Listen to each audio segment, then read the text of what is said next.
Hey guys, and welcome to a new video. In roughly 1.5 minutes we get the reveal, the currently live stream reveal of the 3.17 Siege of the Atlas expansion, and as well as the Arch Nemesis leak. So yeah, these announcements are always like super hypeful. Is this even a word? I think so.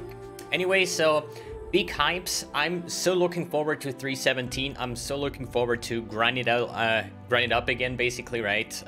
The first grinding project, Mage Blood, and so on, because I heard there's nothing gonna change on Mage Blood. We maybe get a diff card, but mostly I'm looking forward what is going to change in this new expansion, what is the new end game, what awaits us, as well as the reveal, with naming being the new gems, new skills and stuff like that. This is the part where I'm usually most interested in, as well as at some point the patch notes that we see what is going to live or what is going to be completely destroyed. We got some information on the balance manifesto, but yeah, it was like a little bit of up and down, like a little bit of a roller coaster, because some of the things in the balance manifesto didn't really make sense, but maybe there is going to be more information in the upcoming patch notes to clarify some things, especially when it comes to this, what did they say in the manifesto?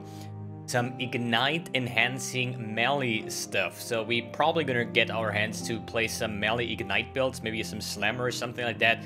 We're gonna see, have to wait for the patch notes. So it's like 12 seconds to go, and then Chris Wilson will probably introduce himself the good old-fashioned way, and we're gonna see. I just hope that all the sound and everything is lined up, so we hear everything basically. Okay, let's go. 3.17.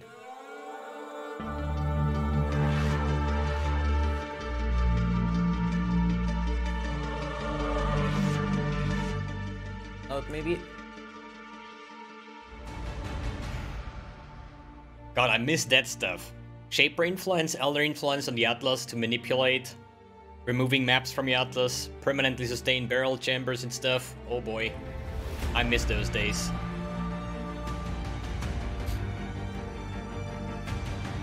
It's like so long ago actually when Shaper was the end boss, or Uber Elder. Like, Uber Elder was back in the days the benchmark, right? Hey, where's the new stuff? Let's go!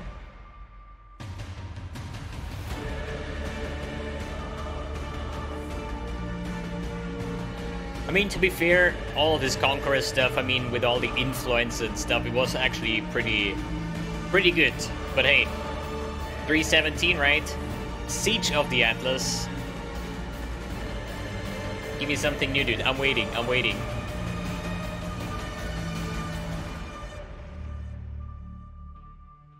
What is it? Maven's brother? Maven's father? Maven's twin? Or something completely new? Hi, I'm Chris Wilson from Grinding Gear Games.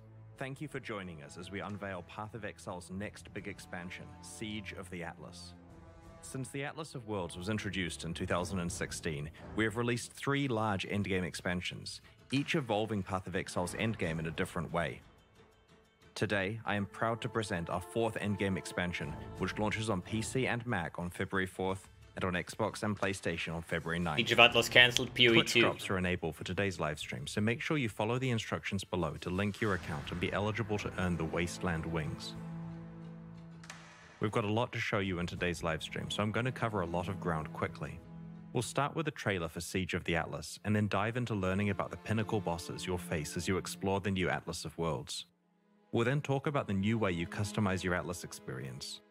Rewards are next, with a focus on both the new itemization and crafting possibilities for endgame items, and the new unique and currency items you can earn by defeating the pinnacle bosses. Then we'll cover changes to how the Atlas works with its new game systems, before revealing the Arch Nemesis Challenge League, which launches alongside Siege of the Atlas. After a summary of what game balance changes we're making in this expansion, we'll have a Q&A session where Ziggy D asks me questions from the community. Finally, we'll post the full patch notes as soon as the live stream ends. Oh, okay. Let's check out the trailer for Siege of the Atlas. That's gonna be a lot of work in the next upcoming days, man. A lot to cover. But here we go, 317 Siege of the Atlas.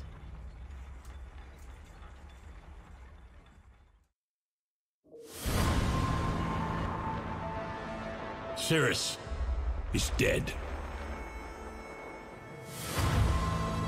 Zana has chosen exile. She gave up? No more family problems? But the Atlas of Worlds remains a beacon for Eldritch Horrors. We imprisoned the Elder. Yep. We placated the Maven. Yep, we did. We've been preparing for the arrival of another. But we never expected Thor. Solid Snake. They embody insatiable hunger, crushing darkness, searing flame, merciless wrath.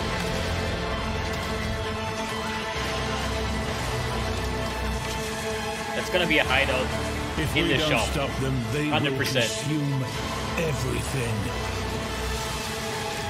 This is a war for our very existence.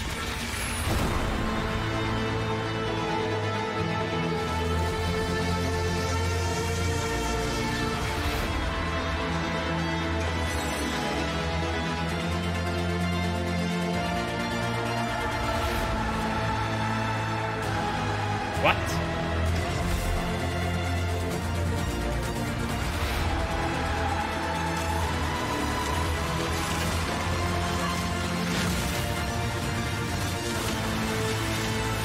If you think the Path of Exile skill tree is like interesting, we get a new one for the Atlas. Stand with us, or we will all perish. That's actually pretty cool. I mean, like, all the other stuff, yeah, we're gonna see how that's gonna work out, but this passive skill tree for the Atlas, as well as the Atlas being, like, from The white, events in Siege of the Atlas yellow, take red tier place maps after in the a defeat of Cirrus. straight way.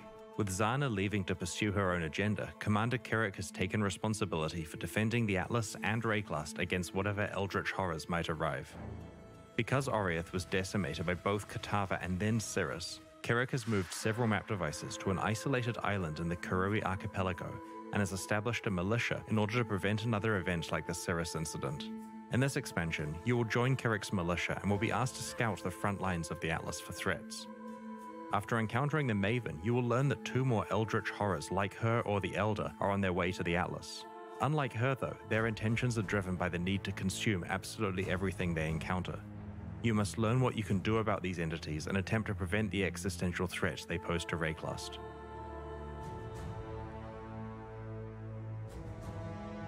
In Siege of the Atlas, the 2 new Eldritch Horrors are the Searing Exarch and the Eater of Worlds. These are similar to other pinnacle Atlas bosses of the past, such as the Elder, the Shaper, the Maven, and Cirrus. Just like You'll the hunt down these Addict 2 Kid. bosses and their sub-bosses, the Black Star and the Infinite Hunger. You will be able to pursue both Eldritch Horrors at the same time, but you can choose which you are pursuing on a map-by-map basis. In mid-tier maps, you'll randomly encounter the influence of either the Searing Exarch or the Eater of Worlds. The Maven understands the threat that these Eldritch Horrors pose to her plans. She will modify your map device so that when entering maps, you can choose to add either the influence of the Maven or any Eldritch Horror you have encountered. Okay. Just for the pinnacle, basically. As you run subsequent maps influenced by the Searing Exarch or the Eater of Worlds, the amount of influenced monsters in those maps increases as that Eldritch Horror gets closer to you. Eventually, you'll encounter either the Black Star or the Infinite Hunger, one of the sub-bosses. You must defeat that boss in order to continue progressing closer to the horror you are pursuing. These bosses have exclusive new unique items in their drop pools. You're likely to have encountered the influence of both horrors by this point and can choose which one you're pursuing in each map. Finally, in the highest tiers of maps, you will encounter the Searing Exarch or the Eater of Worlds themselves. If you are able to defeat these extremely difficult foes, they can drop their own exclusive new unique items and Eldritch currency items, which we'll describe later in the livestream. Once you have slain the Searing Exarch or the Eater of Worlds once, you can then farm them. In order to do so, you must complete a series of tier 14 or above maps with that Eldritch Horror's influence applied.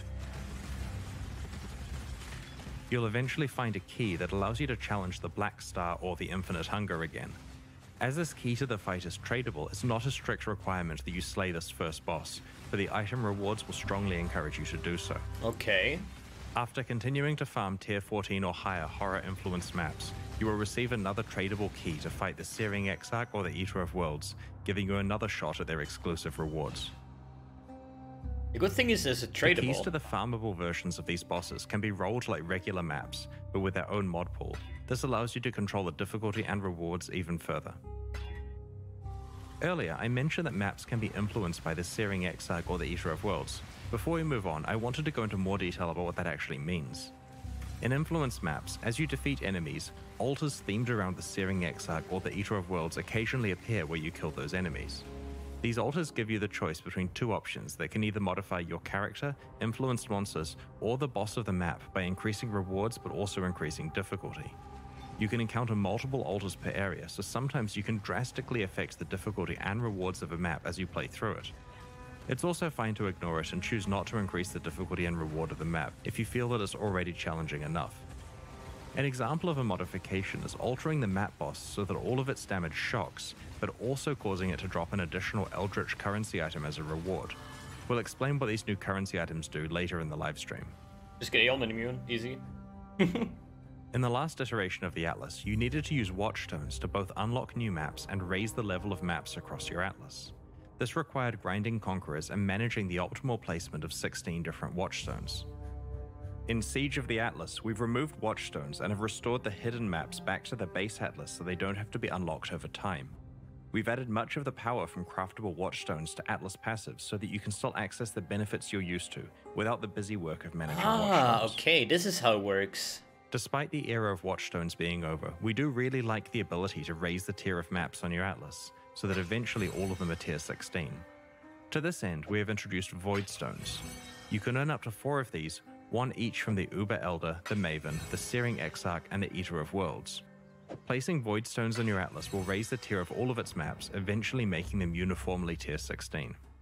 Nice. In Siege of the Atlas, we've removed the concept of Atlas regions entirely. This means that we're saying goodbye to regional Atlas passive trees and now comes the interesting part. Gigantic Atlas passive tree.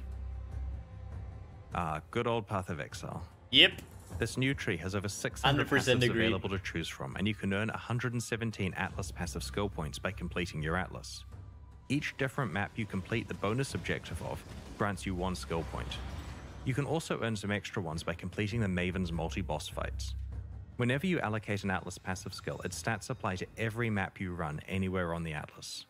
Also, because it's much faster to complete earlier maps on the Atlas, your Atlas point acquisition is pretty front-loaded, letting you quickly establish an Atlas layout that helps you find and profit from your favorite content. We've integrated some skills from past regional Atlas trees and have created several new ones, like Secret Operations, which turns some of the strongboxes you encounter into a new type of strongbox that drops scarabs. Corrupted Gaze causes Abyssal Jewels to sometimes drop Corrupted with 5 or 6 modifiers rather than a typical 4. Ghastly Devotion guarantees that areas that contain ritual altars will always contain 4 altars. Having one massive Atlas tree means that you can deeply specialize in certain types of content without being limited to what was available in a specific region. That's you can so increase good, how man. often That's you such a encounter good your favorite change. content and can adjust how challenging and rewarding that content is. Like, for The real. removal of Atlas regions means that you have more freedom to run the maps you like without being forced into regions of the Atlas that have passives that affect the content you wanted to play. The topic of map drops is also important here. Powerful characters are capable of playing very juiced maps, which results in them finding a lot of items, including more maps. Often, they get more maps than they actually need. Weaker characters have to be more careful with what mods they add to their maps and hence find fewer maps. Just make This good new characters, Atlas I don't tree lets know. you choose how much you want to invest in the map tier upgrade that used to be the Atlas completion bonus, which means that powerful characters who don't need extra maps can instead focus those points on improving the rewards from content they play. On the other hand, weaker characters can invest in finding better maps, and can then respec this later on once they're finding a surplus. We'll make the full tree available next week so that you can start planning before Siege of the Atlas launches. I think these changes are great. Like, Every no large joke. Path of Exile expansion needs a new way to create the most powerful items in the game. Siege of the Atlas introduces a new endgame item mechanic called Eldritch Implicit modifiers. A problem we had with the old Shaper, Elder, and Conqueror influence system was that while the items were extremely powerful, they had to be crafted using highly specialized and complicated methods. A regular influenced item you found on the ground usually wasn't of much value, unless it was a certain base type at a specific item level. Like 99% of all loot. Not that useful in early, mid, or even most high-end maps, as they were basically a post-endgame feature. Our new system of Eldritch Implicits allows you to apply Eldritch mods to already good items that you have, so that you have a lot more freedom to choose how you create your best items. You can also start interacting with Eldritch Implicits much earlier in your mapping experience. As you know, Path of Exile items can have an implicit mod that either comes built into the item based on what type it is, or can be modified with systems such as Vile Corruption. Eldritch Implicits replace existing implicit mods, but with a twist. An item is allowed to have one Eldritch Implicit from the Searing Exarch and one from the Eater of Worlds at the same time. These implicits have many different tiers and several ways to interact with them. While playing maps in Siege of the Atlas, you may find some new currency items, Eldritch Ember and Eldritch Ichor, corresponding to the Searing Exarch and the Eater of Worlds respectively. These currency items can be applied to gloves, helmets, body armors, or boots, and overwrite the item's regular implicit mods with new ones from two special pools of powerful modifiers. As I mentioned before, an item can have both a Searing Exarch implicit and an Eater of Worlds implicit at the same time. Applying the same type of orb multiple times will overwrite the appropriate mod with a new random one. Okay, so you can just... These gloves have a single Eldritch implicit mod which grants you the ability to gain rage on hit, rate limited by a cooldown. There are two Eldritch implicit mods on this helmet. The first one simply grants some added fire damage with spells. The second implicit causes enemies within a radius near you to be unable to regenerate life. Each mod has 6 tiers of power. The first 4 tiers come from the 4 versions of the Eldritch Ember and Ichor currency items, while the highest 2 tiers can only be upgraded to with a special item we'll explain soon. The first tier of Eldritch Ember or Ichor drops on all maps and means that any important build-enabling mods are available without having to complete the entire atlas. The second and third tiers come from exploring maps influenced by the Eldritch Horrors, and the 4th tier drops from the Searing Exarch or the Eater of Worlds themselves. The boss drops, basically. You may be wondering how you get access to the 5th and 6th tiers. This requires some luck and planning. The Maven and her encounters have a chance to drop the Orb of Conflict. When used on an item with 2 Eldritch Implicits, the Orb of Conflict lowers the tier of one implicit mod and increases the tier of the other. This allows you to manipulate the balance between the 2 types of implicits. The best possible outcome is to have a tier 6 and a tier 4 mod at the same time. In order to achieve this, you'd want to apply the highest Eldritch Ember or Eldritch Ichor over and over until you have a tier 4 modifier that you want. Then use Orbs of Conflict to try to get it to tier 6 before using more Ember and Ichor to lock in the tier 4 mod of the other type that you're looking for. Okay, makes sense. You start with one and add the other. We've made sure that the power of these modifiers is available earlier in maps so that you get access to them when you need them, rather than after you need them. Also, none of the new implicit mods have item level restrictions that prevent them from being applied to an item. There are also conditional versions of Eldritch Implicit mods that are only enabled when specific types of enemies are in your presence. These ramp up in power as the condition gets more restrictive. These conditional mods are designed for players who feel that they have sufficient clear speed for easier monsters and want to specialize in being even more effective against the really tough bosses where it matters. Items with Eldritch Implicits can also have a property of being dominated by one of the Eldritch Horrors. If an item has a higher tier Searing Exarch mod, then it is considered dominated by the Searing Exarch. Conversely, if the mod for the Eater of Worlds is higher tier, then it is considered dominated by the Eater of Worlds. Domination matters for 3 new currency items we're introducing. The Eldritch Chaos Orb will reroll the prefixes of an item if it is dominated by the Searing Exarch, or the suffixes if the item is dominated by the Eater of Worlds. The same is true for the Eldritch Exalted Orb and the Eldritch Orb of Annulment, which add or remove a prefix or suffix depending on which horror dominates the item. These very rare currency items give you a large degree of control over your endgame rare item crafting if you're able to manipulate the Eldritch Implicits correctly. Just wondering what happens to all the Conqueror influences. You can't apply Eldritch Implicit mods to influenced items. By that, I mean items that have the old type of Shaper, Elder, or Conqueror influence. Okay.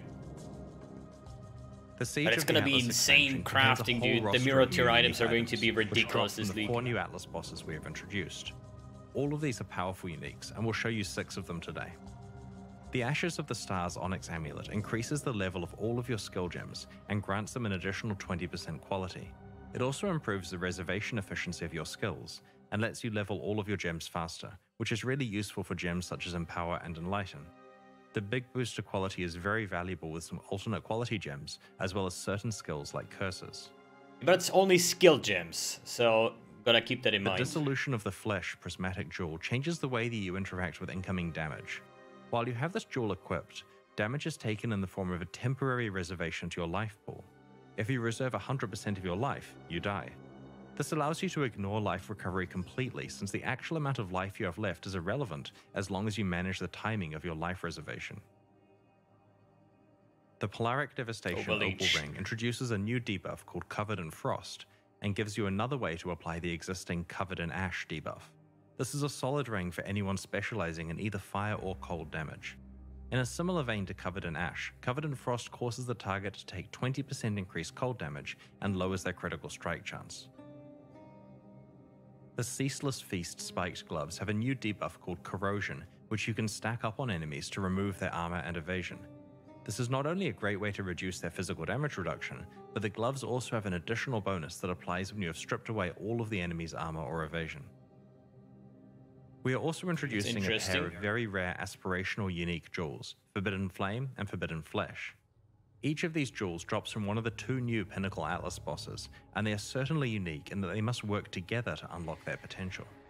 They require the user of the jewel to be a specific class, and they roll with a modifier that specifies a random ascendancy skill from one of the ascendancies of that class. If you are able to equip both a Forbidden Flame and a Forbidden Flesh jewel that specify the same skill, and if you meet the class requirement, then you will be granted that ascendancy skill. For example, if you're a Deadeye and find a Forbidden Flame jewel that specifies the Master Surgeon skill from the Pathfinder class, then upon finding and equipping a matching Forbidden Flesh jewel, you will gain the Master Surgeon skill. These jewels open up many new build possibilities for very late endgame characters. Yo, what the fuck? The Favored Map system allows you to find more of the maps that you want to play. In the old Atlas, there were 3 favored map slots available to unlock in each region. Now that regions have been removed, favored map slots can be unlocked by meeting various objectives like completing a Tier 16 map or defeating an Elder Guardian.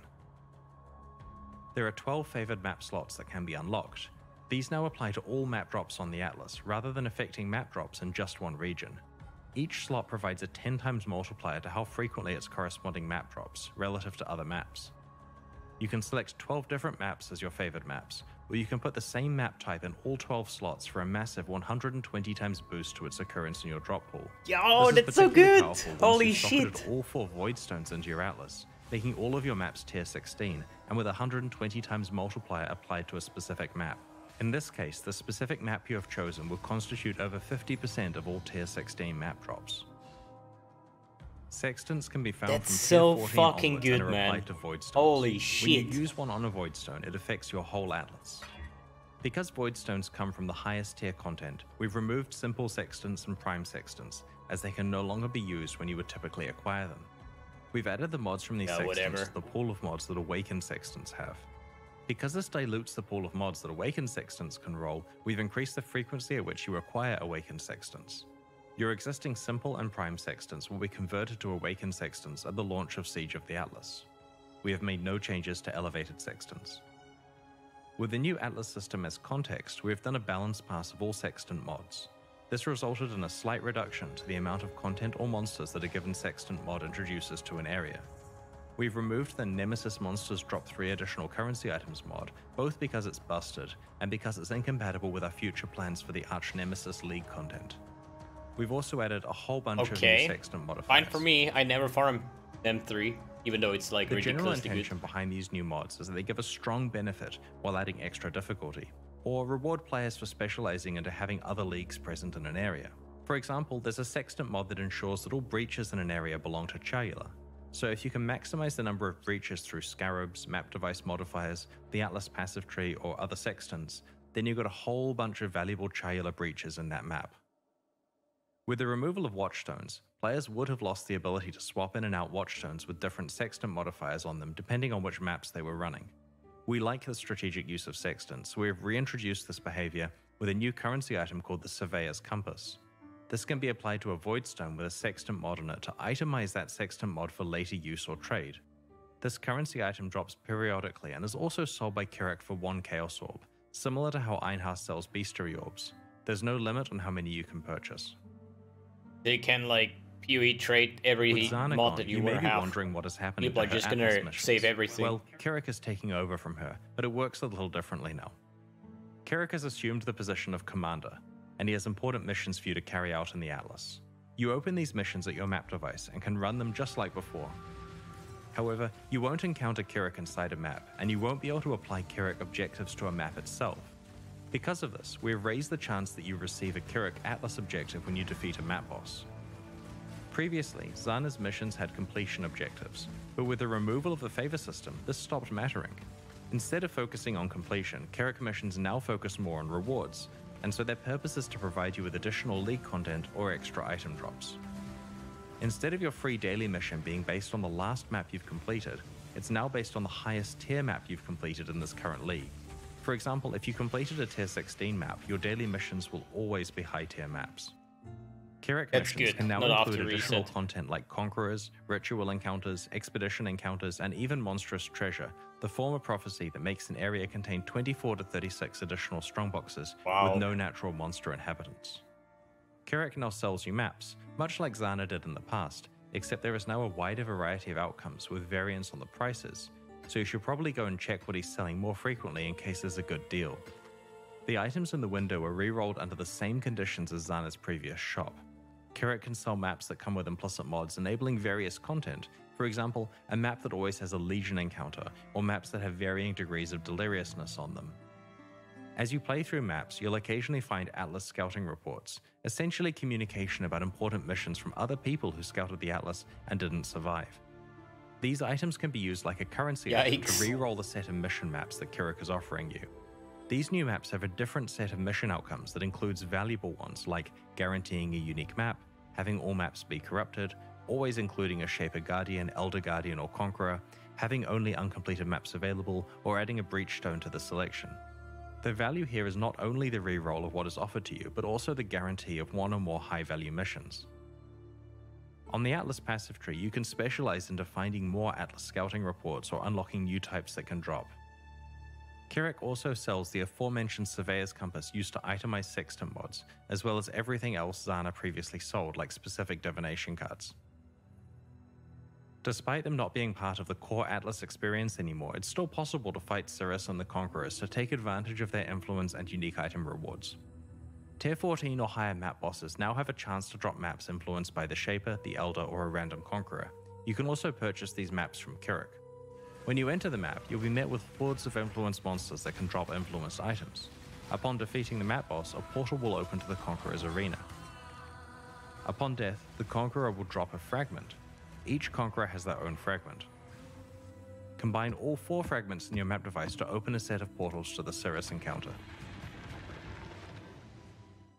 As it's now harder to get influenced items, we've moved plus level gem modifiers into the global mod pool for amulets. So it's now possible to get the powerful +2 levels to certain gems without having to use influenced amulets. Yeah, good luck rolling that.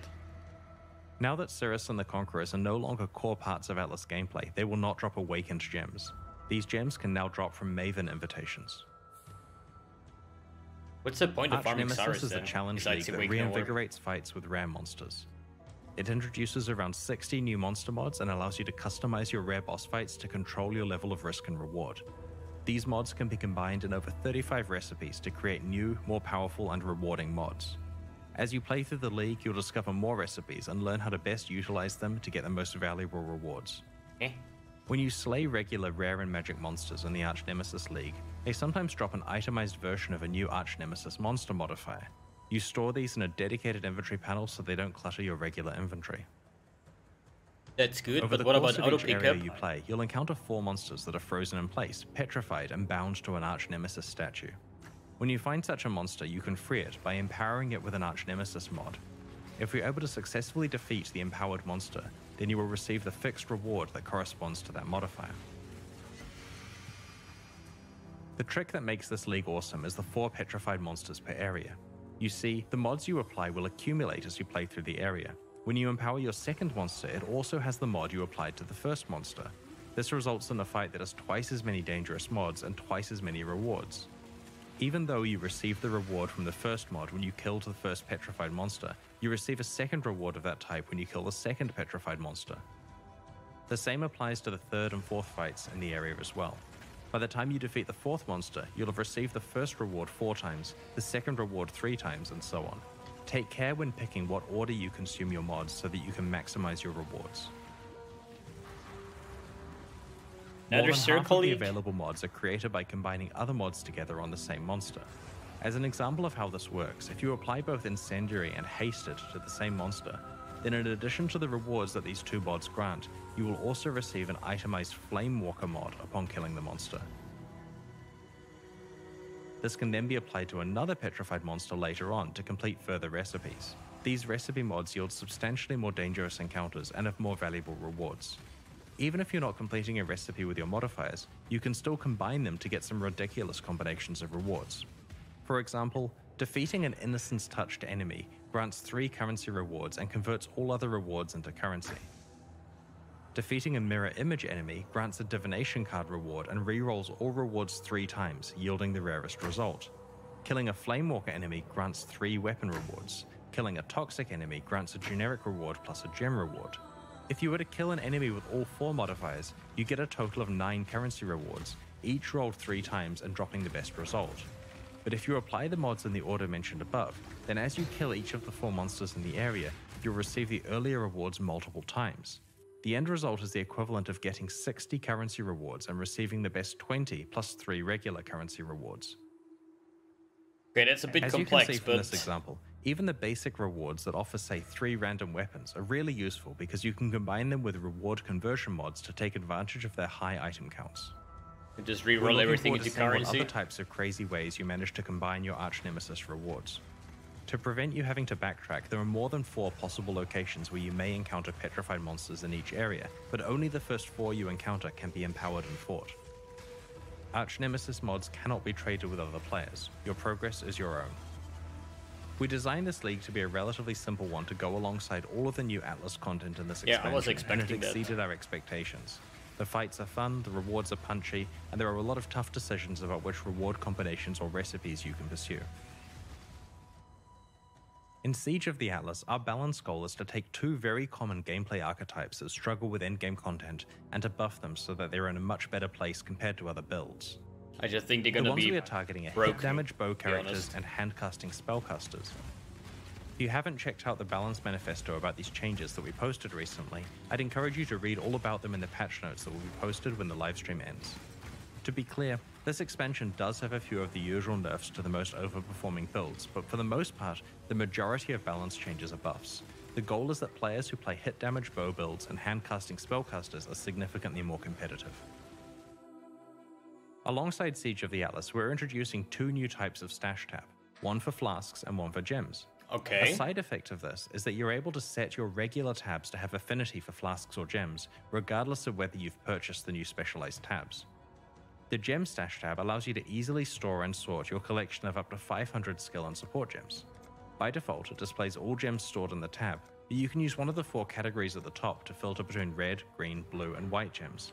There's a drop-down that allows you to pick your preferred sorting method, such as current gem level, required level, or quality, to easily find whatever gem you're looking for. That's so good. The Flask Stash tab allows you to store 500 flasks, and can be filtered to show life, mana, hybrid, utility, and unique flasks. You can also use the drop-down to change the sort order between item level, base type, and quality. This allows you to quickly find flasks of a certain type, potential flasks to vendor for glassblowers baubles. It's probably more something for solo self-found or hardcore. Remember that regardless of whether you've purchased these new tabs, you'll still be able to set up affinities for gems or flasks on your existing stash tabs. Alongside the launch of Siege of the Atlas, we are hosting a competitive event where players will race to be the first to kill a trio of bosses: the Maven, the Searing Exarch, and the Eater of Worlds. Why make events if Light is gonna win it anyways? Solo self-found Arch Nemesis League. We have some interesting prizes in store for the winners. Keep an eye on the news next week for more details about how this event will work and what its prizes are. We're almost at the Q&A, but first I'd like to show you the new supporter packs we're releasing today to help fund development of future Path of Exile expansions. Our new packs are called the Worm and Emberkeep Supporter Packs. That's one rusty dude. Like our recent League packs, there are 3 tiers available, each of which include points equivalent to the cost of the pack, plus many exclusive cosmetic microtransactions like apparition effects, armor sets, weapon skins, forum badges, titles, and social frames. The Worm series comes with an exclusive pet, and the Emberkeep series comes with an exclusive weapon effect. That looks cool. These new packs are in addition to the 2022 core packs that we released recently. Remember to check those out if you haven't already. Nah, it's gonna be expensive again. That concludes the reveal portion of this live stream. Keep an eye on our news next week as we unveil more details about the Siege of the Atlas expansion and the Arch Nemesis League. In the meantime, these reveals are already live on YouTube for you to link to your friends in case they miss the live stream. Please spread the word, and join us as we explore the Atlas alongside you next week. It's now time for the Q&A. If you have any questions about what we've shown you today, please get them ready because I'm about to be joined by Ziggy D as we answer your questions from Twitch chat. And after that, we'll be posting the full Path of Exile Siege of the Atlas patch notes. Oh god.